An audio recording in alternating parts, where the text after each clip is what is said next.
Allergic reactions हो जाती हैं, मतलब किसी किसी का फेस स्वेल हो जाता है, क्या है वो आप दिखाइए, ना कि आपका जो हुलिया है वो ये बताएगा कि आप क्या हैं। आपकी बॉडी नहीं बताएगी, आपको डिसाइड करना है कि आपको क्या बनना है। किनको ये इंजेक्शन बिल्कुल नहीं लगवाने चाहिए उनके बारे में बात करते हैं। नेचुरल तरीके से सब खाते हैं तो आपका जो स्ट्रेस लेवल कम होता है, अगर मेल है तो टेस्टोस्टेरोन का लेवल बढ़ेगा और आपका HGH का लेवल भी बढ़ता है, उसमें आता है। आजकल अपनी हाइट बढ़वाने के लिए लोग क्या कुछ नहीं करते हैं, बहुत सारे प्रोडक्ट्स यूज करते हैं, कुछ लोग तो यहाँ तक कि सर्जरी करवा लेते हैं और कुछ ऐसे भी होते हैं जो कि इंजेक्शंस लगवाते हैं। अब आज हम मेनली इसी के बारे में बात करने वाले हैं कि क्या इंजेक्शन जो है जो लगवाते हैं वो सेफ है या फिर नहीं है। तो उनके मेनली हम साइड इफेक्ट्स की बात करेंगे कि क्या कुछ आपको भुगतना पड़ सकता है अगर आप ये इंजेक्शंस लगवाते हैं। तो हम थोड़ा सा बात कर लेते हैं कि क्या इससे हाइट बढ़ती है या फिर नहीं बढ़ती है। तो जो HGH के जो इंजेक्शन होते हैं वो क्या होते हैं, मेनली जो जिनके अंदर ये हार्मोन कम बनता है, जो कि ग्रोथ हार्मोन होता है, कहाँ से निकलता है, जो कि पिट्यूटरी ग्लैंड से निकलता है ये हार्मोन, जो कि किसी भी मेल या फिर फीमेल में उसकी हाइट को इंक्रीज करने में हेल्प करता है। जब ये स्टॉप हो जाता है या फिर बहुत कम इसका लेवल है तो कुछ लोग क्या करते हैं, डॉक्टर की सलाह से वो इंजेक्शंस लगवा लेते हैं। लेकिन किसी किसी को अगर पूरी जानकारी नहीं है तो पहले इसके बारे में सब कुछ जानना बहुत ज़्यादा ज़रूरी है, क्योंकि ये जो इंजेक्शन है अगर आप किसी अच्छे हॉस्पिटल में जाते हैं तो वो आपको बिल्कुल सही गाइड करेंगे, लेकिन ये ज़रूरी नहीं है कि सही आपको सब लोग ही सही इसके बारे में बताएं।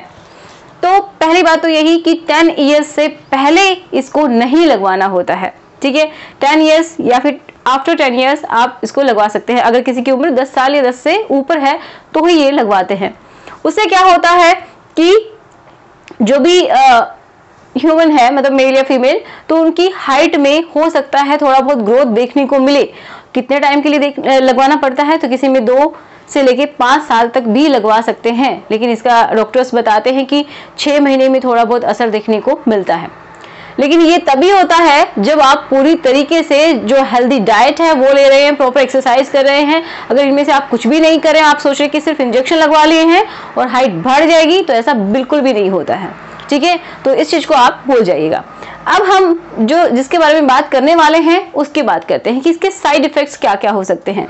तो अगर आप ये इंजेक्शन के बारे में सोच रहे हैं तो ढेर सारे आपके ब्लड टेस्ट होंगे, क्योंकि उसमें आपके अलग अलग तरीके के टेस्ट होते हैं। इसका लेवल मापा जाता है कि कितना है, आपकी बॉडी कितना बना रही है, नहीं बना रही है, बहुत तरीके के टेस्ट किए जाते हैं। उसके बाद आपको इंजेक्शंस प्रिस्क्राइब किए जाते हैं। तो चलिए समझते हैं कि इसके साइड इफेक्ट क्या क्या हो सकते हैं। पहली बात तो ये कि इसको किसको ये इंजेक्शंस मेनली दिए जाते हैं। HGH इंजेक्शन बनाए ही किनके लिए गए हैं, मोस्टली जो कि टर्नर सिंड्रोम के जो पेशेंट होते हैं उनको ये दिए जाते हैं। उनकी जो ग्रोथ होती है वो स्टंटेड ग्रोथ होती है, मतलब बहुत ही कम ग्रोथ होती है, तो उनको ये इंजेक्शंस दिए जाते हैं, ठीक है। अब कुछ लोगों में क्या कुछ साइड इफेक्ट होते हैं और क्या मतलब इसमें इफेक्ट देखने को मिलते हैं, उनकी बॉडी में क्या क्या चेंजेस देखने को मिलते हैं, उनके बारे में बात करते हैं। तो पहला तो है कि उनका जो फुट का जो साइज होता है वो इंक्रीज हो जाता है, ठीक है। जो पैर का जो साइज होगा वो इंक्रीज हो जाएगा। अब क्या है, किसी किसी में इतना बुरा साइड इफेक्ट होता है इसका कि सीवियर हेडेक होता है उनको। देखिए कितनी बुरी बात है कि आपका हेडेक उसको बार बार होता है, और वो किसकी वजह से, जो ये हॉर्मोन्स लेते हैं उनकी वजह से। आप सोचिए, जो एक तो हमारी बॉडी कोई चीज बना रही है, एक आप बाहर से सिंथेटिक ले रहे हो, तो उसका साइड इफेक्ट हमारी बॉडी में होगा ही होगा, ठीक है। किसी में कम तो किसी में ज्यादा। देखिए दूसरा क्या है, सीवियर जॉइंट पेन। उनको जॉइंट पेन भी बहुत ज्यादा होगा, बहुत ज्यादा जॉइंट पेन होगा। तो उस हाइट का क्या काम, जो आपकी जॉइंट्स को ही खराब कर दे, एक तरीके से बहुत ज्यादा पेन हो रहा है, तो ऐसे लाइफ का क्या करना है, ठीक है।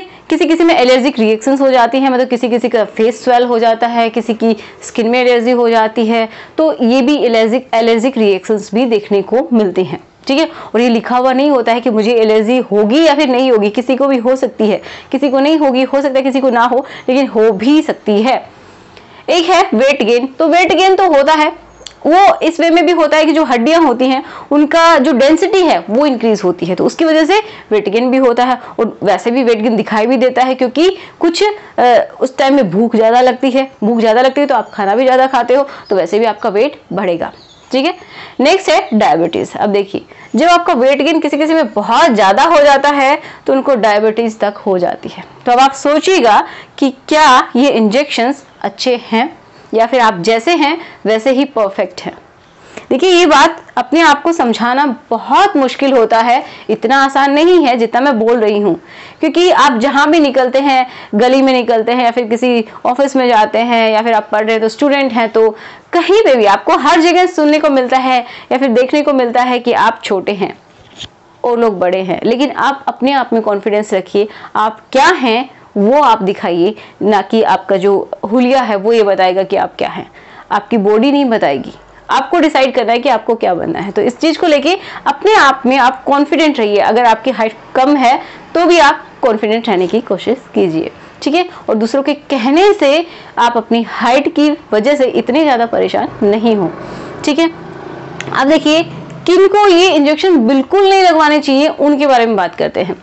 जिनको कैंसर हुई है, या तो उनको कभी पहले कैंसर हुई है या फिर उनकी जो फैमिली है उसमें कोई हिस्ट्री है, उसके पेरेंट को हुई हो, ठीक है, तो उनमें भी अगर किसी को कैंसर हुई है तो आपको इंजेक्शंस नहीं लेने हैं। ये एक बहुत बड़ा नो है, बिग नो, बिल्कुल नहीं लेने हैं। एक क्या है, किसी में मेजर सर्जरी हुई है, अगर किसी की बड़ी सर्जरी हुई है, किसी भी अंग की हो सकती है इंटरनली, तो आपको इंजेक्शंस नहीं लेने हैं। कोई एक्सीडेंट हुआ है तो भी आप इंजेक्शंस नहीं लेंगे, उसकी वजह से भी प्रॉब्लम्स आएंगी बॉडी में। एक है, अगर किसी को पहले न्यूमोनिया हो चुका है, बहुत सीवियर न्यूमोनिया हो चुका है, फेफड़ों में बहुत इन्फेक्शन हो चुका है, तो आप ये इंजेक्शंस नहीं लेंगे, ठीक है। तो आई होप आज के वीडियो से आपको थोड़ा सा सीखने को मिला है कि अगर आप सोच रहे हैं इंजेक्शन लगवाने के लिए, तो पहली बात तो ये इन सब बातों को ध्यान में रखिएगा, इनको भी ध्यान में रखिएगा और फिर इसकी तरफ बढ़िएगा, क्योंकि ये आपकी लाइफ है और आपको डिसाइड करना है कि आप क्या करना चाहते हैं अपनी लाइफ के साथ। सो आई होप आज का वीडियो आपके लिए हेल्पफुल रहा हो। अगर आपके लिए हेल्पफुल है तो प्लीज इसको लाइक कीजिए, शेयर कीजिए और स्टडी विद मी चैनल को आप सब्सक्राइब भी कर सकते हैं। कुछ ऐसे इंग्रेडिएंट्स हैं, कुछ ऐसे दवाएं हैं, औषधियां हैं जो मैंने की डिस्क्रिप्शन बॉक्स में डाली हैं। अगर आप नेचुरल तरीके से सब खाते हैं तो आपका जो स्ट्रेस लेवल कम होता है, अगर मेल है तो टेस्टोस्टेरोन का लेवल बढ़ेगा और आपका HGH का लेवल भी बढ़ता है। उसमें आता है एक तो अश्वगंधा आता है, फीमेल है तो जावित्री खा सकती हैं। जो कैमल का जो मिल्क होता है, मतलब ऊँटनी का दूध जो होता है, उसमें मिक्स करके आप सुबह शाम जो हल्का गुनगुना दूध है उसमें मिक्स करके आप इनको ले सकते हैं। उनकी जो लिंक है मैं डिस्क्रिप्शन में दे दूंगी कि ताकि आपको ढूंढना ना पड़े। अगर आप चाहते हैं कहीं और से खरीदना तो कोई प्रॉब्लम नहीं है, आप कहीं से भी ले लीजिए। अगर आपको फ्रेश दूध मिल रहा है ऊँटनी का तो आप वो जरूर लीजिए, वो बहुत ज़्यादा अच्छा होता है हाइट ग्रोथ के लिए। और क्या ले सकते हैं, एक मुरब्बा होता है जो कि बैम्बू का मुरब्बा, एक तरीके से जो बांस होती है उसका जो स्टेम है उसका मुरब्बा बनाया जाता है। जैसे आंवले का मुरब्बा होता है उसी तरीके से उसका मुरब्बा होता है, तो वो भी हाइट को इंक्रीज करने में काफी हेल्प करता है, ठीक है। तो मिलते हैं नेक्स्ट वीडियो में, गुड बाय।